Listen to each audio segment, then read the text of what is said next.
Good evening. I'm Erin Viner, and this is IBA News broadcasting from Jerusalem.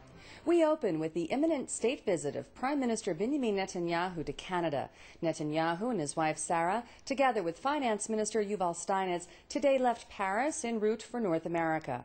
The Prime Minister's visits to Toronto and Ottawa are the first by an Israeli Prime Minister to Canada in 16 years and are viewed as a sign of appreciation of the staunch support for Israel shown by Canadian Prime Minister Stephen Harper. Harper stood by Israel during both the Second Lebanon War and Operation Cast Lead in Gaza. Netanyahu and his entourage left Paris this morning following last night's ceremonies welcoming Israel into the OECD. Italian Prime Minister Silvio Berlusconi chaired the OECD ministerial meeting where he said that Israel's membership in the prestigious club of economically developed countries may help restart Middle East peace talks. First of all, it's very critical for us during this time, especially during this time, that we have continued growth in our own country, in our own region, because I think it's an important bulwark to peace. I think the economic peace that we're seeking to fashion with our Palestinian neighbors can help sustain the political peace and can actually facilitate it in many ways and also keep it once it's formally achieved. The IDF partially opened Highway 443 to Palestinian drivers today for the first time in 8 years, in accordance with the ruling of the High Court. While many Palestinian drivers were angered that the reopening does not allow total access to the route, even limited access to Palestinians has Israeli motorists concerned, as we see in this report from IBA's Eli Wogelenter. Israel began allowing Palestinians onto Route 443 today after 8 years of closure, following the murder of 6 Israelis in 4 attacks in 2000-2001. This morning, the IDF opened Route 443 to the movement of Palestinians along the 14.5-kilometer stretch between Beit Sira, where this checkpoint, and Al Tira. Palestinians can move freely after there's security search completed and that there is no threat to people traveling the road. The military had resisted opening the road because of ongoing security fears, but was forced to do so by a High Court ruling in December that said the continued closure of the road to Palestinians was inconsistent with international law. Palestinian villagers living near the route said the 8-year ban on using it had tripled their traveling time to Ramallah, where there are jobs, hospitals, banks, and government offices, by forcing them to take narrow roads over hills. Palestinians and Israeli human rights groups say the new arrangements fall far short of expectations and will make little difference to the lives of Palestinian drivers. But they say the roads will be safe. I don't think that the road poses a major security risk for Israelis.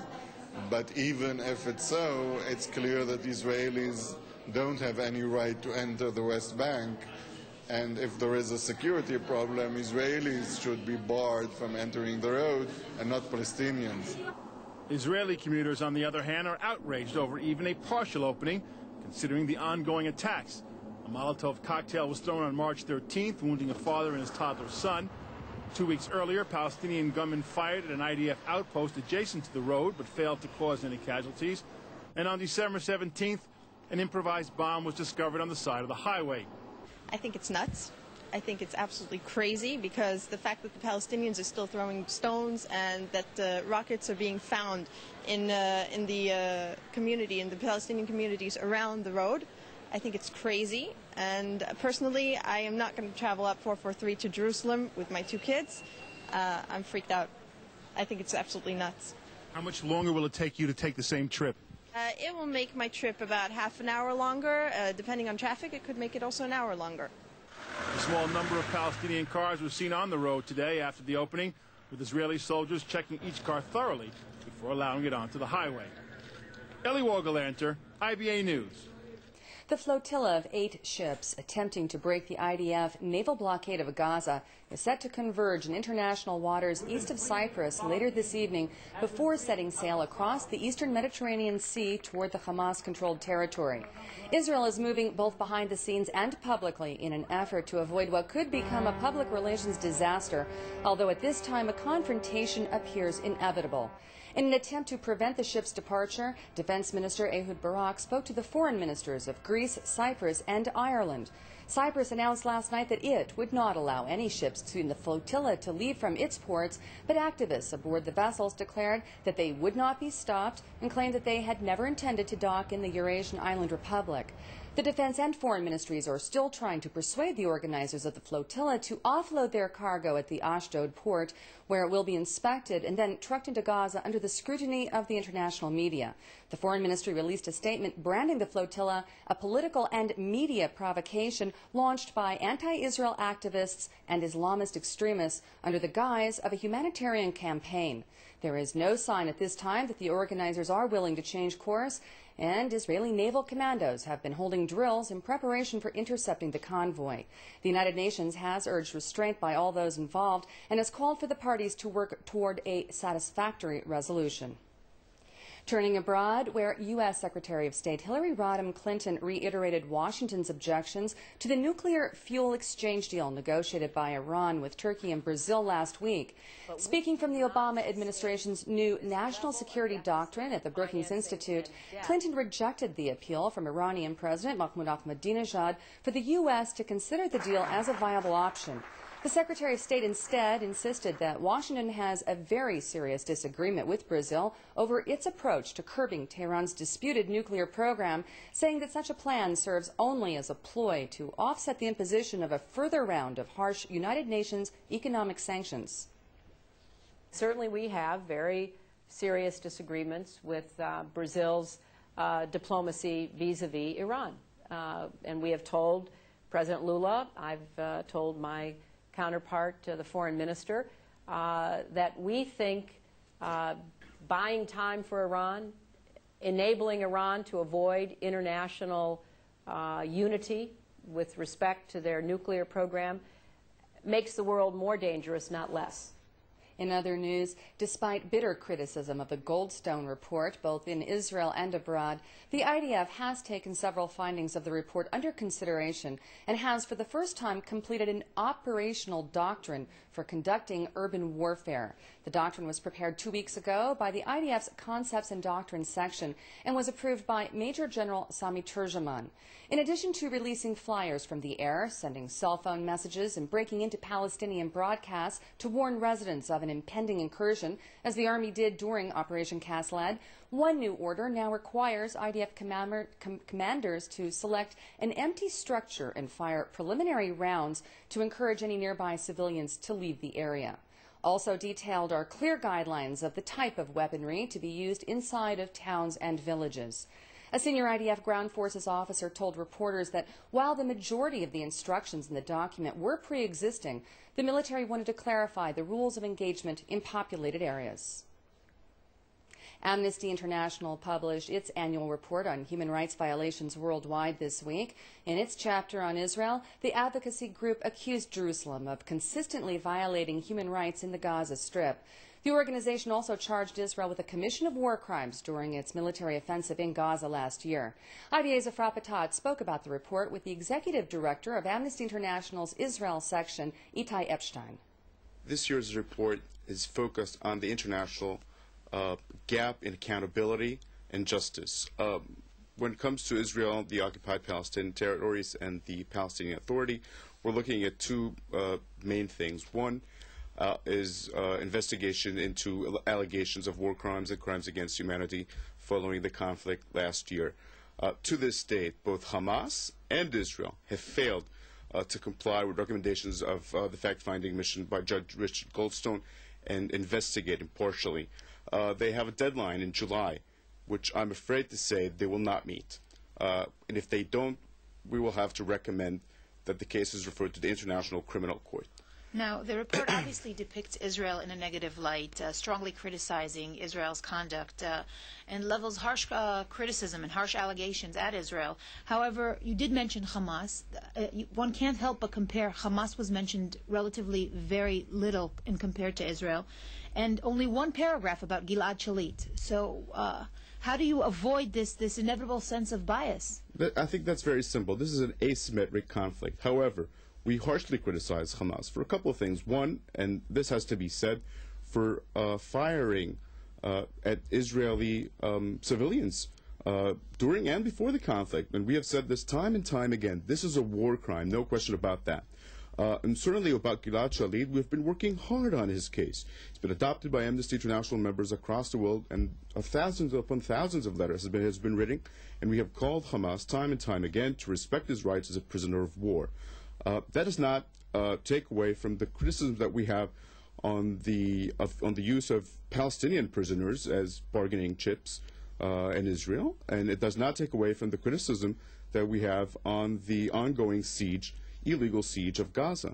You mentioned the Goldstone report. Israel already issued its response to the Goldstone inquiry, claiming its forces abided by international law. So what is it that you're really hoping to achieve? Really to refer Israel to an international court? If it is that what you're ultimately saying? What we're seeking is justice for the victims, both Israeli victims and Palestinian victims. They demand the recognition of what has happened to them. They demand and should rightfully get reparation, and those who are to blame should be brought to justice. We are in favor of national systems, and we have called on Hamas and Israel to investigate. But where national systems fail, where governments and armed groups do not want to investigate, there is no other choice but to refer that to the International Criminal Court. That is unfortunate, but that will have to happen. And what sort of response are you receiving from Hamas, for that matter, if any? We haven't. Okay. We've written them time and time again, and we haven't. But we haven't been getting a response from the Israeli government as well. And I think both sides should wake up to justice and do right by the victims. And I'm specifically speaking about Israeli and Palestinian victims. The same is true for both parties of the conflict. Okay, you say you haven't received an official response from Israel, but if I'm not mistaken, specifically on the topic of the blockade on Gaza, on the border with Gaza, the IDF did respond today, stressing that the blockade was imposed in order to deter the constant rocket firing. Isn't that so? And I have to stress this. Israel has an obligation to protect its citizens, but it also has an obligation to distinguish military targets, or legitimate, and the civilian population. And this blockade is not targeted at Hamas. It is targeting the weakest and the poorest in Gaza, women, children, the elderly, the sick, those who suffer from the blockade. It's not Hamas that is suffering. Let me ask you on a more general note, how would you describe the human rights treatment in Israel?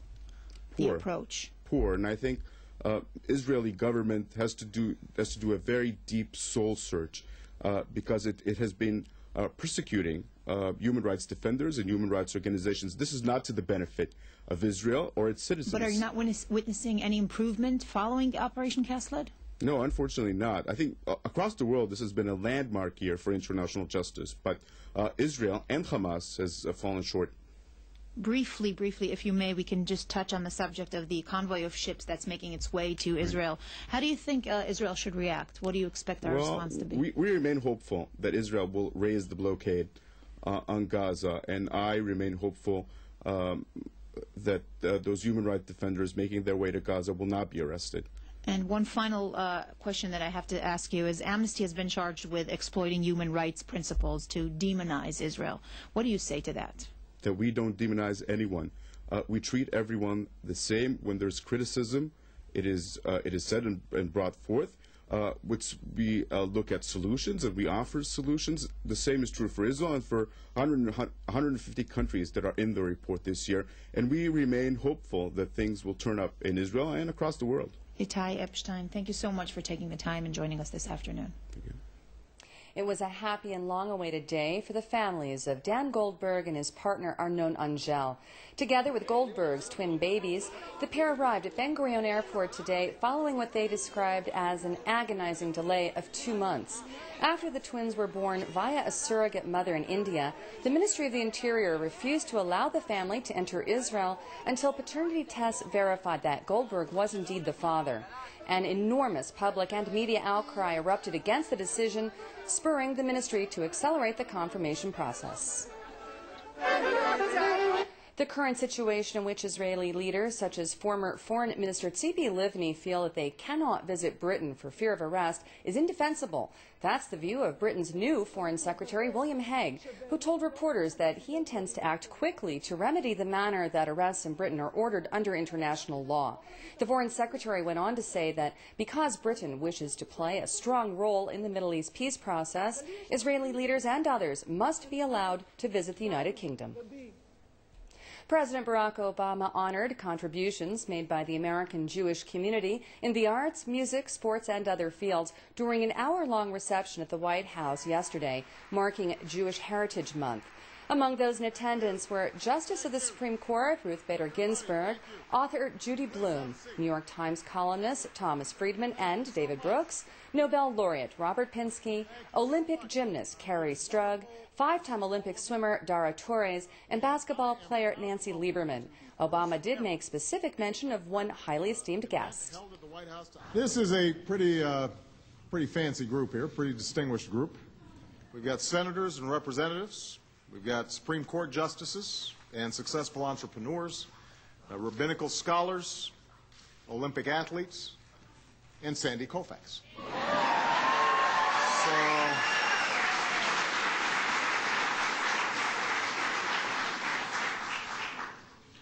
Sandy and I actually have something in common. We are both lefties. He can't pitch on Yom Kippur. I can't pitch.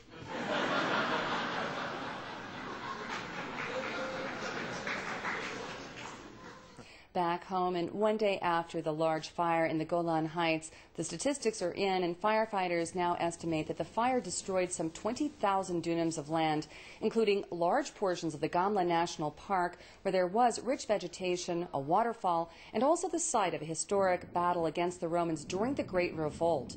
The fire broke out following the firing of an artillery shell during an IDF training exercise in the southern part of the Golan Heights. The IDF Northern Command has ordered an investigation into the incident. Turning now to sports news, and Hapoel Gilboa Galil stunned the Israeli basketball world by defeating Maccabi Tel Aviv 90-77 last night to win the league title, marking just the third time in the past 41 years that Maccabi failed to win the championship. One of those times was in 1993 when Galil, ironically then coached by current Maccabi head Pini Gershon, defeated Maccabi in the semifinals en route to its only championship before last night. Oded Katash's Gilboa Galil squad last night outplayed the perennial champions, providing the ultimate revenge for Katash, who was a star player for the Yellow and Blue, but was fired during his first year of coaching Maccabi. Another point of revenge for Hapoel was point guard Gal Merkel, who moved to Maccabi over the summer but then returned to Gilboa after complaining that Gershon did not give him enough playing time. Merkel scored 15 decisive points in last night's victory. Staying with sports, an Israeli tennis sensation Shachar Pe'er came back from a set-down last night to defeat Bethany Matek-Sands to advance to the third round of the French Open. After waiting out a rain delay during most of the day, the number 18-seeded Pe'er got off to a slow start and lost 6-3. She then found her rhythm and breezed past her opponent 6-0, 6-1 in the next two sets at the Grand Slam tournament. And turning to arts and entertainment, and Israel has made it to the Eurovision Song Contest finals tomorrow night. Singer-songwriter Harel Scott advanced through the second round of the semifinals with his live performance in Oslo last night. The 26-year-old Israeli singer will now present his emotional ballad Milim, meaning words in Hebrew, at tomorrow night's finale, competing against contestants from other nations, including Ireland, Turkey, Ukraine, and Georgia. An estimated 200 million viewers are expected to tune in, and you can join them by watching this channel, Israel Television Channel 1, tomorrow night at 10 o'clock.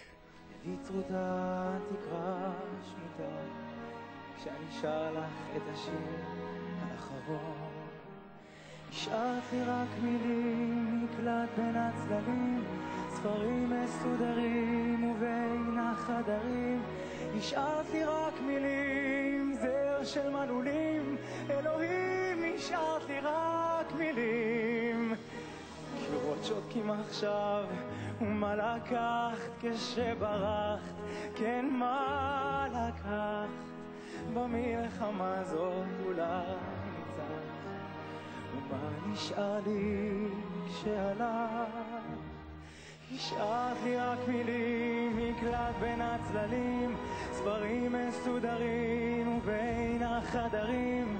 השארת לי רק מילים, זר של מנעולים, אלוהים, השארת לי רק מילים. השארת לי רק מילים, מקלט בין הצללים, ספרים מסודרים ובין החדרים. השארת לי רק מילים, זר של מנעולים, אלוהים, השארת לי רק מילים. גם לקרח קר כשאני נזכר איך את היום מולו, מוארת בצילו, נשברת בשבילו. את המילים שהשארת לי את עכשיו אומרת לו.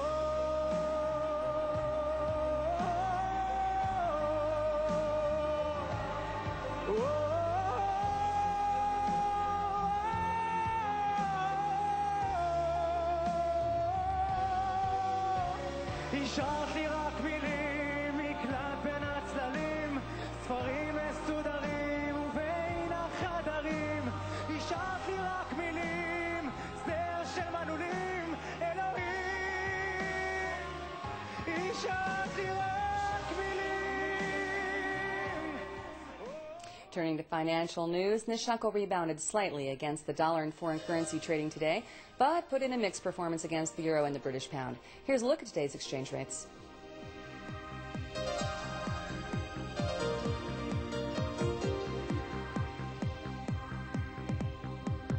The IVA weather team tells us we can expect fair conditions accompanied by a slight rise in temperatures tomorrow. Here's the forecast of home and abroad for the next 24 hours.